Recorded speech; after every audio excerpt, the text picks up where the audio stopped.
ইসরায়েলের অন্যতম একটি বড় বিদ্যুৎ কেন্দ্রে ক্ষেপণাস্ত্র হামলা চালিয়েছে ইরান। আন্তর্জাতিক সংবাদ মাধ্যম বিবিসি এই তথ্য নিশ্চিত করেছে। খবরে বলা হয়, ভূমধ্য উপকূলে হাদেরায় অবস্থিত এই বিদ্যুৎ কেন্দ্রটি ইসরায়েলের অন্যতম বৃহৎ বিদ্যুৎ স্থাপনা। 2022 সালে এটি কয়লা থেকে গ্যাস চালিত কেন্দ্রে রূপান্তর করা হয়েছিল। ভিডিও ফুটেজে দেখা যায় বিদ্যুৎ কেন্দ্রের একটি কুলিং টাওয়ারের পাশ থেকে ধূসর ধোঁয়া উপর দিকে উঠছে। বিবিসি বলেছে, আমরা স্যাটেলাইটের ইমেজের মাধ্যমে স্থানটি শনাক্ত করতে পেরেছি এবং রিভার্স ইমেজ সার্চের মাধ্যমে নিশ্চিত হওয়া গেছে যে ভিডিওটি আজই প্রথম আপলোড করা হয়েছে। এদিকে ইসরায়েলি ইলেকট্রনিক কর্পোরেশনের বরাত দিয়ে দ্য টাইমস অফ ইসরায়েল জানিয়েছে, ব্যালিস্টিক ক্ষেপণাস্ত্র হামলার পর বিদ্যুৎ কেন্দ্রের অবকাঠামোতে কোনো ক্ষয়ক্ষতি হয়নি। ইরান ইস্যুতে নিজেদের অবস্থান আরও কঠোর করে তুলে ধরেছেন মার্কিন প্রেসিডেন্ট ডোনাল্ড ট্রাম্প। তিনি হুঁশিয়ারি দিয়েছেন যে ইরান যদি তাদের পারমাণবিক অস্ত্র অর্জনের লক্ষ্য এবং কর্মসূচি অবিলম্বে পরিত্যাগ না করে তবে দেশটির অস্তিত্বই হুমকির মুখে পড়বে। একই সঙ্গে যুদ্ধ, কূটনীতি ও সম্ভাব্য সমঝোতা নিয়েও একাধিক মন্তব্য করেছেন মার্কিন রিপাবলিকান এই প্রেসিডেন্ট।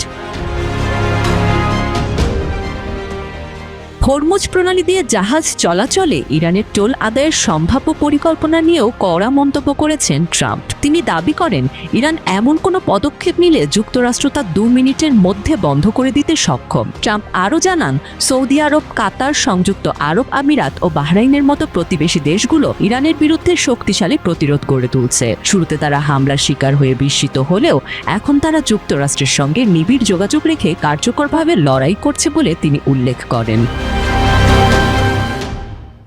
সংবাদ মাধ্যম আল জাজিরা সূত্রে জানা যায়, ইরান যদি পারমাণবিক অস্ত্র অর্জনের চেষ্টা না ছাড়ে তাহলে দেশটি টিকেই থাকবে না বলে মন্তব্য করেছেন প্রেসিডেন্ট ডোনাল্ড ট্রাম্প। এয়ারফোর্স ওয়ানের সাংবাদিকদের সঙ্গে আলাপকালে ইরানকে উদ্দেশ্য করে তিনি বলেন, তারা এখন পর্যন্ত বিপর্যস্ত অবস্থায় আছে। তারা পারমাণবিক অস্ত্র ছেড়ে দেবে এবং তারা যেন যুক্তরাষ্ট্রের কাছে সবকিছু তুলে দেয়। তিনি আরও বলেন, তারা আবার একটি ভালো দেশ হতে পারে, কিন্তু যদি তা না করে তাহলে তাদের কোনো দেশই থাকবে না, একেবারেই থাকবে না। মধ্যপ্রাচ্যে স্থলবাহিনী পাঠানোর বিষয়ে ট্রাম্প জানান, তার হাতে অনেক অপশন রয়েছে এবং যুদ্ধের অগ্রগতি নির্ধারিত সময়ের চেয়ে এগিয়ে রয়েছে। তেহরানে ইতোমধ্যেই সরকার পরিবর্তন ঘটেছে এবং বর্তমানে যুক্তরাষ্ট্র নতুন নেতৃত্বের সঙ্গে আলোচনা করছে।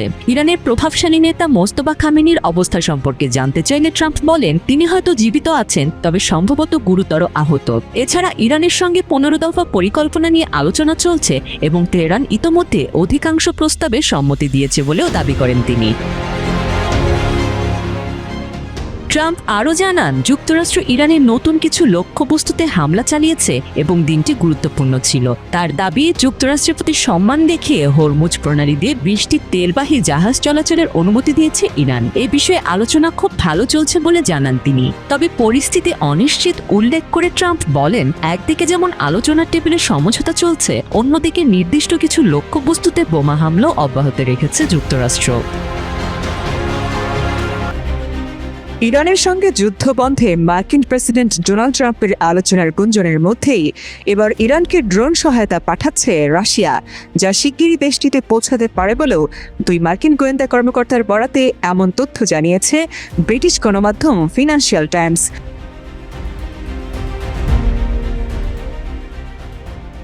রাশিয়ার এমন ড্রোন সহায়তার ফলে ইরান আরও বেশি শক্তিশালী হয়ে উঠবে বলে ধারণা করা হচ্ছে। ওই প্রতিবেদনে বলা হয়, যুক্তরাষ্ট্র ইসরায়েলের যৌথ অভিযান শুরুর পরপরই গোপনে ক্রেমলিনের সাথে আলোচনা হয়েছে ইরানের। মার্চের শুরুতেই পাঠানো হয়েছে সহায়তা। এতে ড্রোন ছাড়াও ওষুধ ও খাবার রয়েছে মস্কোর জাহাজে, যা চলতি মাসের শেষ নাগাদই পৌঁছে যাওয়ার কথা ইরানের বন্দরে।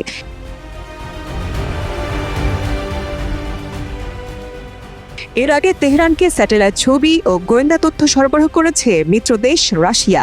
যদিও এ বিষয়ে সরাসরি মুখ খোলেনি ক্রেমলিন মুখপাত্র দিমিত্রি পেসকোভ। উল্টো বলেছেন, অনেক ভুয়া তথ্য ঘুরে বেড়াচ্ছে, তবে ইরানের নেতৃত্বের সাথে আলোচনা চলছে বলেও স্বীকার করেছেন তিনি। এর আগে ইরানে ওষুধসহ মানবিক সহায়তা পাঠানোর কথা বলেছিল মস্কো। গত সপ্তাহেই আজারবাইজানের মাধ্যমে 13 টন ওষুধ পাঠানোর কথাও জানায় তারা।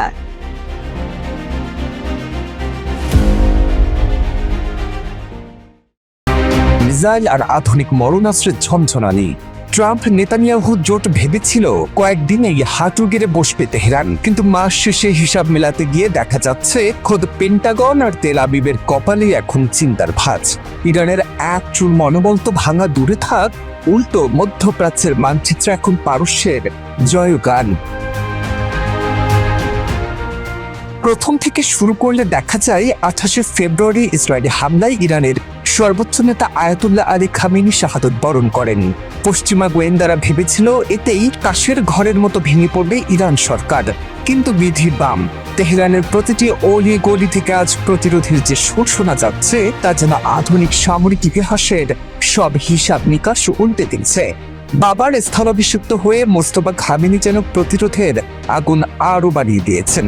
শাসন পরিবর্তনের যে দিবাস্বপ্ন ওয়াশিংটন দেখেছিল তা এখন কর্পূরের মতো উড়ে গেছে। ইসরায়েলের প্রধানমন্ত্রী নেতানিয়াহু ক্যামেরার সামনে বুক ফুলিয়ে জয়ের দাবি করলেও বাস্তবতা হলো তেল আবিব থেকে হাইফা, জেরুজালেম থেকে দিমোনা, পুরো ইসরায়েল এখন আন্ডারগ্রাউন্ড শেল্টারে বন্দী। গত 1 মাস ধরে ইরানের ড্রোন আর মিসাইলের তাণ্ডবে ইসরায়েলিদের স্বাভাবিক জীবন এখন ডাস্টবিনে। এমনকি এটিকে খোদ ইসরায়েলি সেনাপ্রধান স্বীকার করতে বাধ্য হয়েছেন যে চরম সেনা সংকটে যে কোনো মুহূর্তে ভেঙে পড়তে পারে তাদের প্রতিরক্ষা বাহিনী।